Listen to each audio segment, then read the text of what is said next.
L'opération turque en Syrie, baptisée Printemps de la paix, entrait dans son 3e jour vendredi. La Turquie avance à la faveur d'offensives aériennes et terrestres. Des pertes sont subies des deux côtés le long de la frontière turco-syrienne. Des explosions ont été entendues dans des villes frontalières syriennes et les habitants se ruent en panique vers les hôpitaux. L'ONU a annoncé que plus de 70 000 personnes avaient été déplacées dans les villes syriennes de Ras Al Ain et de Tel Abyad, où la Turquie a mené des attaques intensives.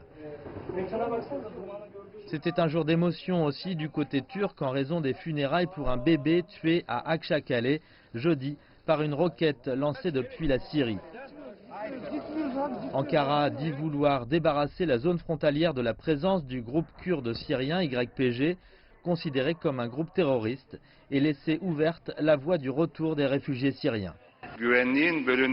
Nous attendons naturellement et légalement de la part de nos alliés qu'ils fassent preuve de solidarité à notre égard suivant le principe de l'indivisibilité de la sécurité euro-atlantique. Il ne suffit pas de dire nous comprenons les inquiétudes légitimes de la Turquie, nous voulons voir cette solidarité se manifester clairement.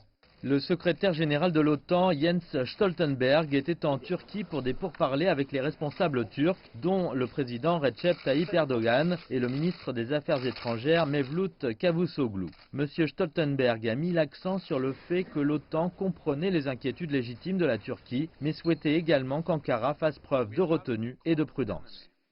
Nous avons un ennemi commun qui est Daesh. Il y a quelques années, il contrôlait une portion significative du territoire de l'Irak et de la Syrie. Travaillant ensemble au sein d'une coalition mondiale, nous avons libéré tout ce territoire et des millions de personnes. Mais ce résultat est en danger. Le danger imminent est qu'il ne faut pas laisser les terroristes de Daesh s'échapper. Et à long terme, la communauté internationale doit trouver une solution coordonnée et durable pour traiter les combattants étrangers retenus en Syrie. La Turquie a lancé l'opération après que le président américain Donald Trump a confirmé le retrait des troupes américaines de la zone. Trump a depuis déclaré que les États-Unis ne soutenaient pas cette opération.